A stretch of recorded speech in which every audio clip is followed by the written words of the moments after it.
Ini berapa? Ini ada N. Ditambahin ini nanti ya. Tuh, enak ya. Hei, simpan dulu.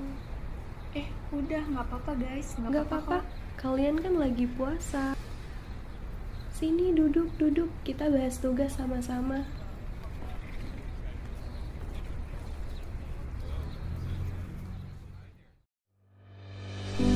Indonesia negeri dengan keanekaragaman perbedaannya.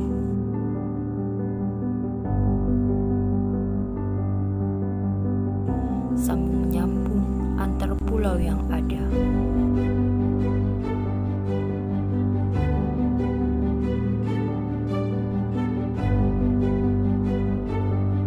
Bhinneka Tunggal Ika menjadi semboyannya.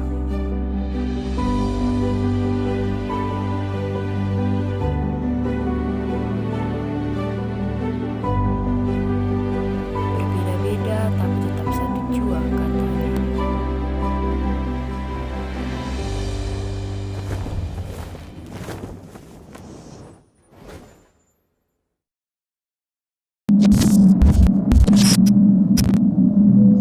Tidak.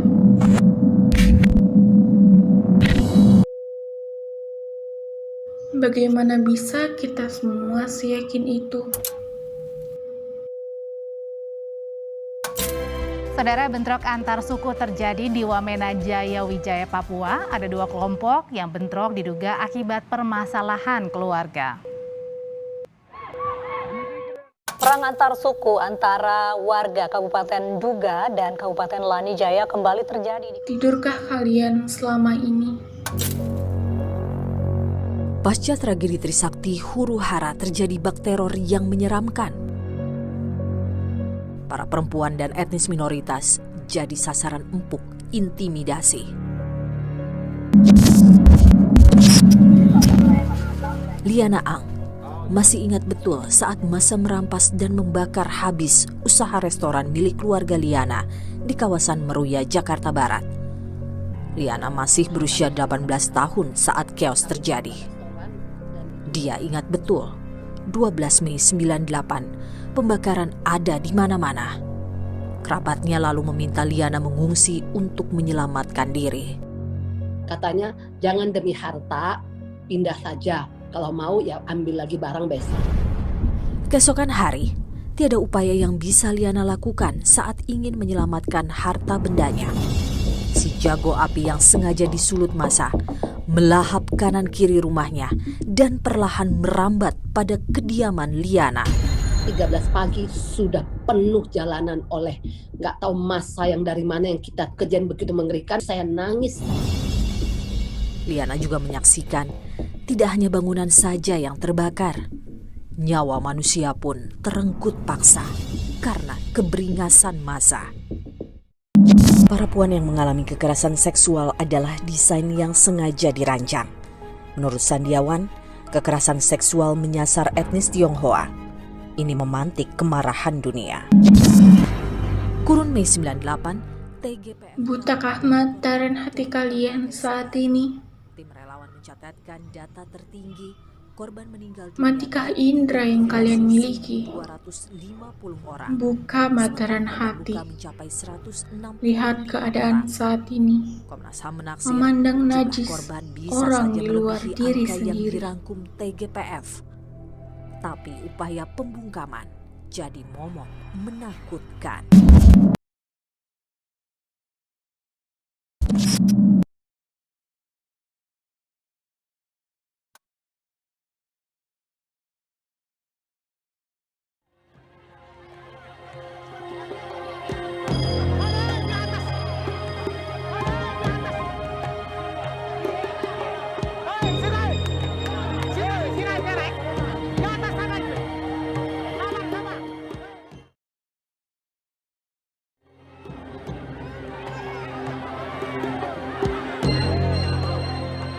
Ambon Harbour, 50,000 Muslims flee a murderous assault by Christians.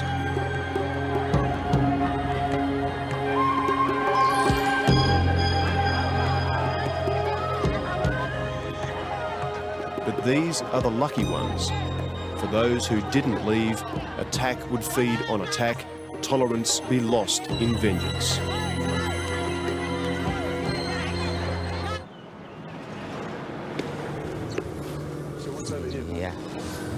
Ini mixed area. situasi After preaching here for 20 years, Christian leader Martin Liang is now no longer safe in his own church.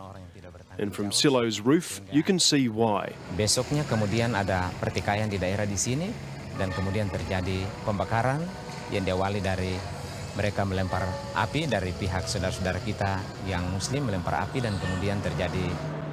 Pastor Liang's church is now right on the front line of Ambon's new religious divide. On the other side of these flattened houses are the Muslim neighbours who tried to burn down his church. The violence was local and totally unexpected.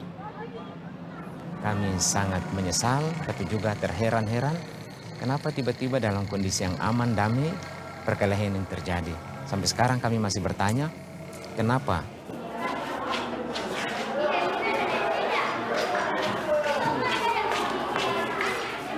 On the other side of the island's capital, Muslims are also counting the cost and wondering what happened. Yusuf Eli, chairman of Ambon's Chamber of Commerce, has spent his life as everyone's friend. That trust has now disappeared. I have many friends of Christian people.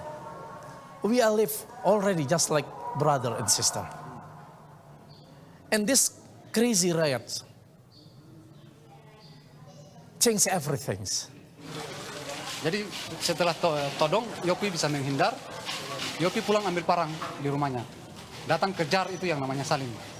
Setelah kejar Salim, Salim melarikan diri ke desa Batu Merah. Sampai di desa Batu Merah, setelah Salim lari ke desa Batu Merah, Salim katakan untuk warga desa di sana bahwa ada orang Kristen yang mau membunuh dia. Maka disitulah terjadi konflik. Tempat ibadah habis terbakar.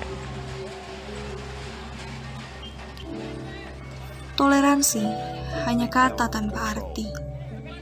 Manusia hanya arti tanpa kata. Ketenangan umat terhampas habis-habisan.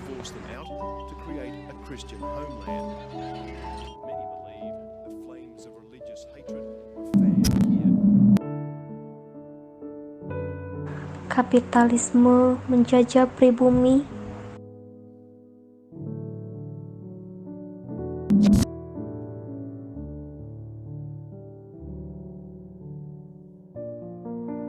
Hutan,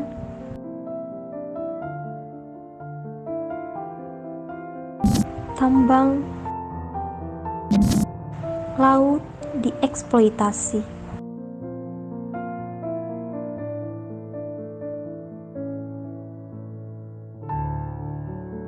Tak peduli orang lain, asal perut kenyang.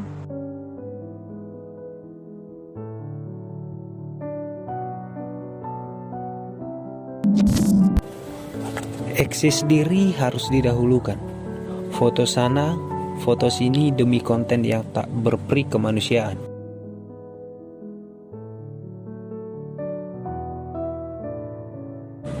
Hujat sana sini sudah jadi tradisi. Tak sedikit yang terprovokasi. Rakyat terpecah belah, kau salahkan pihak sebelah. Hak asasi manusia mulai disingkirkan demi kepentingan dan kekuasaan jabatan.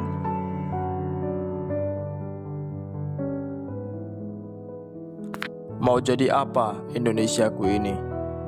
Mau dibawa kemana Pancasilaku nanti? Apalah arti NKRI harga mati jika toleransi dibuat mati?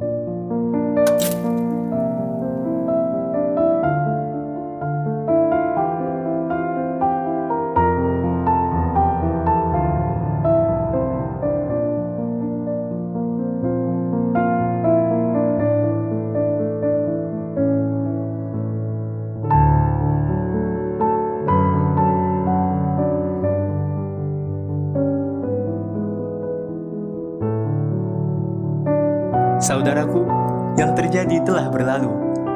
Saatnya kita wujudkan rindu untuk Indonesia yang bersatu, tanpa duka, tanpa haru.